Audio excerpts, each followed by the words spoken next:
ആ ആഘോഷങ്ങൾ എത്ര അകലെയായിരുന്നു. ബഹുമാനപ്പെട്ട നരേന്ദ്രമോദി 2014 പ്രധാനമന്ത്രിയായപ്പോൾ നമ്മുടെ BJPക്കാരും മാധ്യമങ്ങളും ആഘോഷിച്ചത്, പ്രധാനമന്ത്രി തന്നെയും പറഞ്ഞത് 56 ഇഞ്ച് നെഞ്ചൂക്കുള്ള പ്രധാനമന്ത്രി ഇതാ വന്നിരിക്കുന്നു, ശത്രുക്കളെ സംഹരിക്കാനും രാജ്യത്തെ മുന്നോട്ട് നയിക്കാനും ശേഷിയുള്ള ധീരനായ പ്രധാനമന്ത്രി എന്നൊക്കെയുള്ള പ്രശംസകളും ആഘോഷങ്ങളും എത്ര അകലെയായിരുന്നു എന്ന് ഇപ്പോൾ നാം തിരിച്ചറിയുന്നു. ഇപ്പോൾ എന്താണ് അവസ്ഥ? പ്രധാനമന്ത്രിക്ക് മാധ്യമങ്ങളെ പേടിയാണ്, പാർലമെൻറ്റിനെ പേടിയാണ്, അമേരിക്കയെ പേടിയാണ്. എന്താണ് അവസ്ഥ? പ്രധാനമന്ത്രി പാർലമെൻറ്റ് മന്ദിരത്തിൽ അദ്ദേഹം ശിരസ് നമിച്ച് നമസ്കരിച്ച ശേഷമാണ് ആദ്യമായി പാർലമെൻറ്റ് മന്ദിരത്തിൽ പ്രവേശിച്ചത്. ഗുജറാത്ത് മുഖ്യമന്ത്രി ആയിരിക്കെ ഒരിക്കൽ പോലും നരേന്ദ്രമോദി പാർലമെൻറ്റിൽ വന്നിട്ടില്ല. പ്രധാനമന്ത്രിയായ ശേഷം പാർലമെൻറ്റിൽ വന്ന അദ്ദേഹം പാർലമെൻറ്റിനെ വന്നിച്ച ശേഷം അകത്തു കടന്നു. എന്നിട്ട് എന്തുണ്ടായി? പാർലമെൻറ്റിൽ അദ്ദേഹത്തിൻ്റെ സാന്നിധ്യം, പാർലമെൻ്ററി നടപടിക്രമങ്ങളിൽ അദ്ദേഹത്തിൻ്റെ സാന്നിധ്യം എത്രമാത്രം കുറവാണെന്ന് കണക്കുകൾ വ്യക്തമാക്കുന്നു. കഴിഞ്ഞ ദിവസം രാഷ്ട്രപതിയുടെ നന്ദിപ്രമേയ ചർച്ച നടക്കുമ്പോൾ ലോക്സഭയെ അഭിമുഖീകരിക്കാൻ പോലും തയ്യാറായില്ല. നന്ദിപ്രമേയത്തിന് മറുപടി പറയാൻ ഉള്ള ചർച്ചയിൽ പങ്കെടുക്കാൻ പ്രധാനമന്ത്രി എത്തിയില്ല ലോക്സഭയിൽ. അതിനുള്ള വിശദീകരണം നൽകിയത് ലോക്സഭാ സ്പീക്കർ ഓം ബിർളയാണ്. ഓം ബിർള എന്താണ് പറഞ്ഞത്?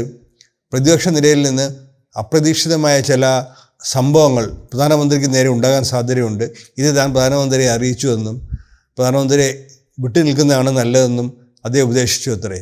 ഇതിൻ്റെ അടിസ്ഥാനത്തിലാണ് അദ്ദേഹം വരാതിരുന്നതെന്ന് സ്പീക്കർ സഭയിൽ പറഞ്ഞു. ധീരനായ പ്രധാനമന്ത്രിയുടെ ഒരു അവസ്ഥ നോക്കണേ. പാർലമെൻറ്റിൽ വന്ന് പ്രതിപക്ഷ അംഗങ്ങളുടെ മുന്നിൽ നിന്ന് സംസാരിക്കാൻ അദ്ദേഹത്തിന് ഭയമാണെന്നില്ല ഇതിൽ നിന്ന് മനസ്സിലാക്കേണ്ടത്.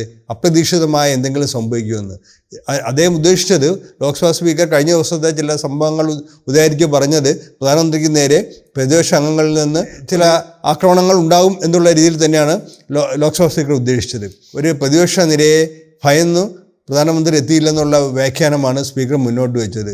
ഇത് എത്രത്തോളം ഒരു ദയനീയമായ ഒരു അവസ്ഥയാണ് നമ്മുടെ മുന്നിൽ കാഴ്ചവെക്കുന്നത്. 56 ഇഞ്ച് പ്രധാനമന്ത്രിക്ക് ലോക്സഭയിൽ വന്ന പ്രതിപക്ഷത്തെ മുമ്പിൽ നിന്ന് സംസാരിക്കാനുള്ള ഒരു ധൈര്യം നഷ്ടപ്പെട്ടിരിക്കുന്നു. അതിൻ്റെ സാഹചര്യം എന്താണെന്ന് നമുക്കറിയാം.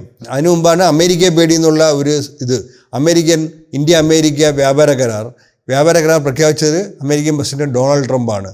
അത് കഴിഞ്ഞ് ദിവസങ്ങൾക്ക് ശേഷമാണ് അതിൻ്റെ വിശദാംശങ്ങൾ ഇന്ന് പുറത്തു വന്നിരിക്കുന്നത്. ഈ കരാറിൽ പറഞ്ഞ എന്താണ്? ഇന്ത്യയിൽ നിന്ന് അമേരിക്കയിലേക്കുള്ള ഉൽപ്പന്നങ്ങൾക്ക് ട്രംപ് കുറച്ച് ഇളവ് നൽകുമത്രേ. പകരം 50 ലക്ഷം കോടി രൂപയുടെ ഉൽപ്പന്നങ്ങൾ അമേരിക്കയിൽ നിന്ന് ഇന്ത്യയിലേക്ക് വരും. അത് തീരുവയില്ലാതെയാണ്. തീരെ ഇല്ലാതെയോ, അതായത് 0 തീരുവയിലോ വളരെ കുറഞ്ഞ തീരുവയിലോ അമേരിക്ക ഉൽപ്പന്നങ്ങൾ ഇന്ത്യയിലേക്ക് പ്രവഹിക്കും. അത് കാർഷിക മേഖല ഒഴിവാക്കിയെന്നുള്ള ഒരു വിശദീകരണമൊക്കെ ആദ്യം വന്നിട്ടുണ്ട്. പക്ഷേ ഇന്നിപ്പോൾ കരാറിൻ്റെ വിശദാംശങ്ങൾ വന്നപ്പോൾ എന്താണ്? കാർഷിക ഉൽപ്പന്നങ്ങൾ അടക്കം എലിമിനേറ്റ് ഓർ റെഡ്യൂസ് എന്നാണ് പറയുന്നത്. അത് തന്നെ അവ്യക്തതയാണ്. ഇത് ഇവർ തീരുവ പൂർണ്ണമായി എടുത്തു കളയുമോ അതോ തീരുവ ഇല്ലാതാക്കുമോ എന്നുള്ള കാര്യത്തിൽ പോലും അവ്യക്തതയാണ്. എലിമിനേഷൻ തന്നെ നടക്കാനാണ് സാധ്യത. കാരണം അതിന് വേറെ വലിയ ഉദാഹരണമുണ്ട്. ഈ കരാർ പ്രഖ്യാപിച്ച സമയത്ത് തന്നെ ട്രംപ് പറഞ്ഞു ഇന്ത്യ റഷ്യയിൽ നിന്ന് എണ്ണ ഇറക്കുമതി ചെയ്യുന്നത് ഇന്ത്യ അവസാനിപ്പിക്കണമെന്ന്. ഇന്ത്യ ഒന്നും പ്രതികരിച്ചില്ല. പക്ഷേ ഇന്നിപ്പോൾ കണക്കുകൾ വന്ന കണക്കുകൾ പ്രകാരം റഷ്യയിൽ നിന്നുള്ള എണ്ണ ഇറക്കുമതി അനുദിനം ഇന്ത്യ വെട്ടിക്കുറയ്ക്കുകയാണ്. ഈ ഡിസംബറിൽ മാത്രം റഷ്യയിൽ നിന്ന് ഇറക്കുമതി ചെയ്ത എണ്ണയുടെ മൂല്യത്തിൽ 34% കുറവാണ് കഴിഞ്ഞ ഡിസംബറിനെ അപേക്ഷിച്ച് ഉണ്ടായിരിക്കുന്നത്. എന്ന് മാത്രമല്ല അമേരിക്കയിൽ നിന്നുള്ള എണ്ണ ഇറക്കുമതിയുടെ മൂല്യം വർദ്ധിക്കുകയും ചെയ്തു. അതായത് റഷ്യയിൽ നിന്ന് വളരെ ആദായകരമായി എണ്ണ ഇന്ത്യ വാങ്ങിക്കൊണ്ടിരുന്നത് കുറയ്ക്കുകയും അമേരിക്ക പറയുന്ന വിലയ്ക്ക് അമേരിക്കയിൽ നിന്ന് ഇന്ത്യ എണ്ണ ഇറക്കുമതി ചെയ്യുകയും ചെയ്യുന്നു. ഇതിൻ്റെ എല്ലാം കെടുതി ഏറ്റുവാങ്ങേണ്ടി വരുന്നത് ഇന്ത്യൻ ജനതയാണ്. ഇത് വളരെ നഗ്നമായി അമേരിക്കയുടെ ഭീഷണിക്ക് മോഡി സർക്കാർ വഴങ്ങി കൊടുക്കുകയാണ്. ഇതിൻ്റെ കാരണം എന്തെന്ന് വ്യക്തമല്ല. ഇന്ത്യയുടെ താല്പര്യങ്ങൾ സംരക്ഷിക്കാനെന്നുള്ളത് വിലപ്പോകുന്ന ന്യായമല്ല. കാര്യം ഇന്ത്യയിൽ ഇപ്പോൾ ഉൽപ്പന്നങ്ങൾക്കൊന്നും ക്ഷാമമില്ല, കാർഷിക ഉൽപ്പന്നങ്ങൾക്ക് ക്ഷാമമില്ല. അതിന് ഏറ്റവും വലിയ ഉദാഹരണം ഇന്നിപ്പോൾ കേന്ദ്ര സർക്കാർ കേരളത്തിന് അയച്ച 2 ദിവസം മുമ്പ് കേരളത്തിന് അയച്ച ഒരു കത്ത് പുറത്തു വന്നിട്ടുണ്ട്. കാരണം എന്താണ്? നെല്ല് ഉൽപ്പാദനം കൂടുന്നതിനാൽ നെല്ല് സംഭരണത്തിന് അധിക ബോണസ് നൽകുന്നത് കേരളം നിർത്തിവെക്കണമെന്ന്. അപ്പോൾ കാർഷിക ഉൽപ്പാദനം ഇന്ത്യയിൽ ഗോതമ്പിൻ്റെ ആയാലും നെല്ലിൻ്റെ ആയാലും കാർഷിക ഉൽപ്പാദനം കൂടുതലാണ് എന്ന് മാത്രമല്ല ഇവിടെ ഉൽപ്പാദിപ്പിക്കുന്ന ഗോതമ്പടക്കം എത്തനോൾ ഉൽപ്പാദിപ്പിക്കാൻ വേണ്ടി നമ്മൾ തന്നെ വിട്ടു നൽകുകയാണ്. ആ സാഹചര്യത്തിലാണ് ഈ അമേരിക്കയിൽ നിന്ന് ഇന്ത്യയിലേക്ക് ഈ പറയുന്ന ധാന്യങ്ങളടക്കം ഇറക്കുമതി ചെയ്യാനുള്ള അനുമതി നൽകുന്നത്. അതുകൂടാതെ തന്നെ കാർഷിക മേഖലയിൽ മറ്റു ഉൽപ്പന്നങ്ങൾ ഇന്ത്യയിലേക്ക് വരുന്നുണ്ട്, വ്യവസായ ഉൽപ്പന്നങ്ങൾ വരുന്നുണ്ട്.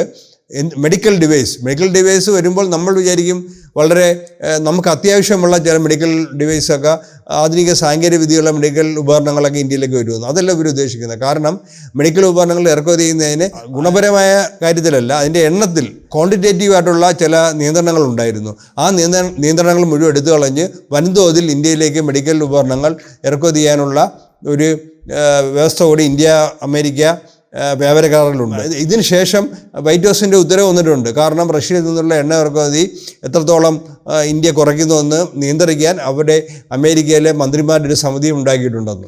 ഈ രണ്ട് ഭയങ്ങൾ നിലനിൽക്കെ തന്നെയാണ് മാധ്യമങ്ങളെ പേടി. മാധ്യമങ്ങളെ പേടി എന്ന് വെച്ചാൽ പ്രധാനമന്ത്രി കഴിഞ്ഞ 2014 മുതൽ ഇപ്പോൾ 12ാം വർഷത്തിലേക്ക് കടക്കുകയാണ്. ഇതുവരെ ഒരു പത്രസമ്മേളനം പോലും അഭിമുഖീകരിക്കാൻ പ്രധാനമന്ത്രി തയ്യാറായിട്ടില്ല. ഒന്നോ രണ്ടോ വ്യക്തികൾക്ക് നേരിട്ട് പ്രധാനമന്ത്രി പറയുന്നത് എഴുതിയെടുക്കാനുള്ള അവസരം നൽകിയതല്ലാതെ, ചില പോഡ്കാസ്റ്റ് നൽകിയതല്ലാതെ ഒരു വാർത്താ സമ്മേളനം പോലും, ഒരു ചോദ്യം അഭിമുഖീകരിക്കാൻ പോലും പ്രധാനമന്ത്രി ഇതുവരെ തയ്യാറായിട്ടില്ല. അദ്ദേഹത്തിന് മാധ്യമപ്രവർത്തകരുടെ ചോദ്യങ്ങൾ അഭിമുഖീകരിക്കാൻ എന്താണ് ഇത്ര ഭയം മനസ്സിലാവുന്നില്ല. കാരണം നമ്മുടെ രാജ്യത്ത് മാധ്യമപ്രവർത്തകർ അഭിമുഖീകരിക്കേണ്ട എന്തെങ്കിലും ഒരു തടസ്സമൊന്നും, എന്തെങ്കിലും ഭീതിയോ അല്ലെങ്കിൽ മാധ്യമപ്രവർത്തകരെ കുറിച്ച് ഇനി ശാരീരികമായ എന്തെങ്കിലും ആക്രമണം ഉണ്ടാകുന്നുള്ള ഇതുണ്ടെങ്കിൽ അതിനുള്ള സുരക്ഷാ സംവിധാനത്തോടെയോ, അല്ലെങ്കിൽ പ്രധാനമന്ത്രി നമ്മുടെ കേന്ദ്ര സർക്കാരിൻ്റെ വാർത്താ സമ്മേളനങ്ങളിൽ പങ്കെടുക്കുന്നവർക്കെല്ലാം അറിയാം, എല്ലാ സുരക്ഷാ പരിശോധനയും കഴിഞ്ഞിട്ടാണ് മാധ്യമപ്രവർത്തകർ ഉൾപ്പെടെ അകത്തോട്ട് പ്രവേശിപ്പിക്കുന്നതെന്ന്. അതുകൊണ്ട് എല്ലാ മുൻകരുതലോടെയും വേണമെങ്കിൽ വാർത്താ സമ്മേളനം നടത്താൻ കഴിയും. ചോദ്യങ്ങളുടെ കാര്യത്തിൽ മാത്രമേ നമുക്ക് മുൻകരുതൽ ഒഴിവാക്കാൻ പറ്റുള്ളൂ. ബാക്കി ഏത് കാര്യത്തിൽ വേണമെങ്കിലും നമുക്ക് സുരക്ഷാ സംവിധാനം ശക്തമാക്കാനുള്ള എല്ലാ സാങ്കേതിക വിദ്യയും ഇന്ത്യയിൽ നിലവിലുണ്ട്. ഇപ്പോൾ മാത്രമല്ല, പെഗാസസ് വിവാദം കത്തിപ്പെടുന്നപ്പോഴും, പെഗാസസ് നമുക്കറിയാം, ഇസ്രയേൽ ചാര സോഫ്റ്റ്വെയറായ പെഗാസസ് ഉപയോഗിച്ച് ഇന്ത്യയിലെ പ്രധാനപ്പെട്ട വ്യക്തികളിലേക്ക് നിരീക്ഷിച്ചു എന്ന വിവാദം വന്നു. ഫ്രാൻസിൽ നിന്നുള്ള റഫേൽ യുദ്ധവിമാനങ്ങളുടെ ഇടപാടിനെ സംബന്ധിച്ച് വൻ വിവാദം ഉയർന്നു. ആ സന്ദർഭത്തിൽ പോലും മാധ്യമങ്ങളെ നേരിടാൻ പ്രധാനമന്ത്രി തയ്യാറായില്ല. കഴിഞ്ഞ ലോക്സഭാ തെരഞ്ഞെടുപ്പിന് മുന്നോടിയായി പ്രധാനമന്ത്രി അമിത്ഷായും കൂടെ ഇരുന്ന് ഇത് നടത്തിയെങ്കിലും ഒരു ചോദ്യം പോലും നേരിടാൻ അദ്ദേഹം തയ്യാറായില്ല. വാർത്താ സമ്മേളനം ഒന്നും പറയാക്കൊത്തില്ല. ഏകപക്ഷീയമായ ചില കാര്യങ്ങൾ പറഞ്ഞ ശേഷം അവർ പിന്തിരിക്കുകയാണ് ചെയ്തത്. ഇതാണ് അവസ്ഥ. അപ്പോൾ ഈ 56 ഇഞ്ച് പ്രധാനമന്ത്രി എന്ന് പറയുന്നത് മാധ്യമങ്ങളെയും പാർലമെൻറ്റിനെയും അമേരിക്കയെയും ഭയക്കുന്ന ഒരു പ്രധാനമന്ത്രി എന്ന നിലയിലേക്ക് ഇന്ത്യയിലെ സ്ഥിതി മാറിയിരിക്കുകയാണ്.